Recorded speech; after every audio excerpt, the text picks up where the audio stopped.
Yorkshire Forward is the regional development agency for Yorkshire and the Humber. It sets the economic strategy for the region and leads the regeneration of its most deprived areas, enabling business and the local population to work together for a better Yorkshire. The Regional Development Agency is part of the government's local response, if you like, and we've made a difference, I think, in making sure that local authorities are much more business friendly, that we've got regeneration and major investment going into our towns and cities. We're helping 500,000 businesses across the UK and a large number in Yorkshire itself. And when there's been a local economic shock, like the Selby coal mines closed, we've made a difference by getting in there and getting people straight back into work. So I think that there's a real head of steam locally to make sure that Yorkshire's back on the map in a way that it was maybe 30, 40 years ago.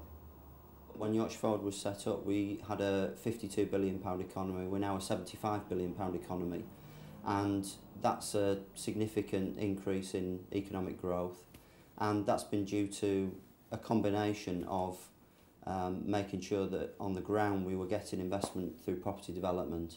And if you go to a place like Sheffield now, look at the way the city centre has been transformed. You look at the cranes around Leeds, you can see the investment that's coming in. But also it's about quangos don't create wealth, it's businesses that do so. So it's how we've managed to get more people to set up businesses, and the ones who are already existing, how they have become more competitive in a major global economy that has become more and more cutthroat, more and more difficult to do business in. And it's how we give businesses in Yorkshire the opportunity to expand and to realise their potential, and that's what we've done too. The economy of Yorkshire has been growing above the European average for the last 5 years running. They use the cluster method of concentrating on core sectors. Well, one of the things that we are very lucky with in this region is that we have 10 universities with a very high sort of degree of research knowledge that exists within them. And the challenge is to make sure that that expertise is actually transferred out to businesses within the region, or to individuals that want to use it to start up their own business. So very much where we get involved is at that interface of making the whole sort of university world open and transparent to business, so they can access it, they can learn what's there, and they don't have to reinvent the wheel every time. So we work on sort of what we call knowledge transfer partnerships, getting the universities to open their doors, have a shop window that's business friendly. Well, for example, you have research into materials, into manufacturing processes that goes on within the region's universities, which somebody else might be running a business right next door alongside it and not know what exists within this institution next to them. And they may actually invest money and put a drain on the economy in reinventing the wheel, as I've said. And if we can just build those links, it's actually just a more cost-effective way of developing business expertise and getting innovation working within the region. The whole strategy we've put in place for the last few years has been to get away from this position where we were putting all our eggs in one basket with the coal and steel industries, which basically led to our economic decline in the 80s, and to build a much more mixed economy where both manufacturing industry is competing in the global economy through innovating more, but also the service sector has grown significantly in Yorkshire. So Leeds is the natural second hub to London in the UK economy. There are a lot of barriers to economic inclusion, and a lack of economic inclusion affects businesses as well as individuals. Economic inclusion broadly is ensuring that everybody has the opportunity to gain from the development of the economy within a region. The way I often explain it is an RDA has two major roles. One is going up a league, that means growing the economy, just making it bigger.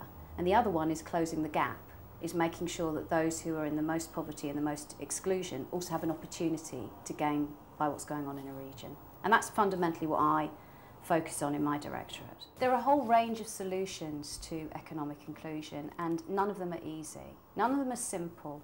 If you're looking to regenerate a town, some of the things you can do is go and build something, and that's tangible. You can see it, you can feel it, people like it, and it feels like an easy solution. The solutions to economic inclusion are much more what we call multifactorial. There are lots and lots of different things you have to do to line that up. If If you're an individual from a family where nobody's worked for 3 generations, it's not going to be one intervention that's going to make that system shift for you. So it's got to be about education from an early age. It's got to be about the opportunity you have for skills. It's got to be that the benefit system works so that you'll get more money when you're in work than when you're out of work. It's got to be that all the services come together to help you. If you're an adult and actually you've gone through life not being able to read or write, but you've hidden it, you've got to have a way and an entry back into learning that is suitable for you and is going to help you. So there's a lot of ways in which you do that. Yorkshire Forward certainly can't solve those sorts of problems on their own. Business can't solve those problems on their own. We all work in partnership with other people, and that's very hard work. Yorkshire Forward has had considerable recent successes in places like Scarborough. There are lots of challenges facing coastal towns, specifically. The government have written a white paper about the challenges facing coastal towns. And for the Yorkshire and Humber region, we're having to find ways of reinventing those towns and those communities to look at different ways they can interact with the economy. Scarborough is a town that we're doing a lot of work with. Our Renaissance project is working in Scarborough to rebuild the fabric. And that's really important because if you create a great place, you're more likely to have great people that can work in that. And there's a big challenge for Scarborough at the moment. A lot of people on invalidity benefit, a lot of people who are out of work and have been out of work for generations, and a very depressed community. So we're rebuilding the infrastructure of those coastal towns, and Scarborough is somewhere we've worked in a lot, and we're rebuilding the confidence of the people there and helping them move off benefit into a different type of community.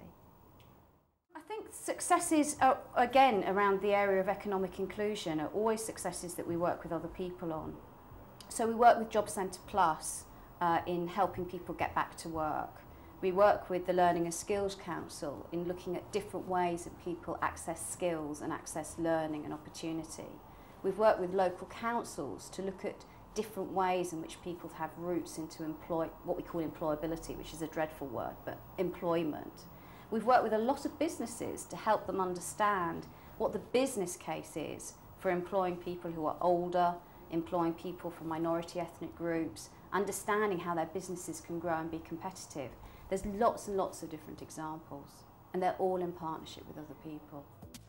Yorkshire is the only region to set its own targets for complying with the Kyoto Protocol's directives on CO2 emissions. The green agenda is really important to us. One of the history of Yorkshire is that we got coal out of the ground. We're an energy exporter, if you like. But we want to be an energy exporter of the new technologies of the world. There's a £400 billion economy globally in environmental technologies and renewables, and we think that we can play a major part in that because we've built an expertise in both our business base and our universities around those old industries that can now be applied to the new ones. So we think we've got a real edge in that respect.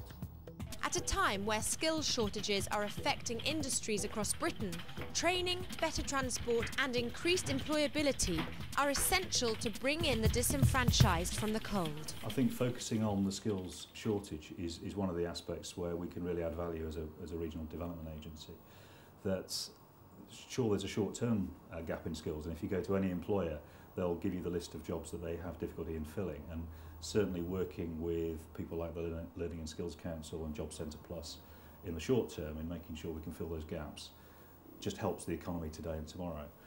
There's a longer term aspect to that, which is we need to look in 15 and 20 years time and see what are the structural changes to the economy going to be, which are the sectors that are really going to dominate financial growth, and where do we need to make sure that we're laying down the ground rules now for skills development programs that are going to help us make sure that we achieve the targets over that 15-20 year period.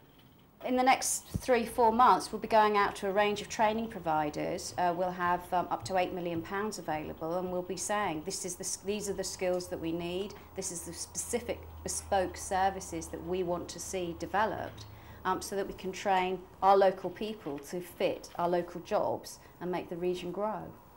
Part of our challenge is to make sure that a second generation Somali does feel part of, if you like, God's own country as we describe it.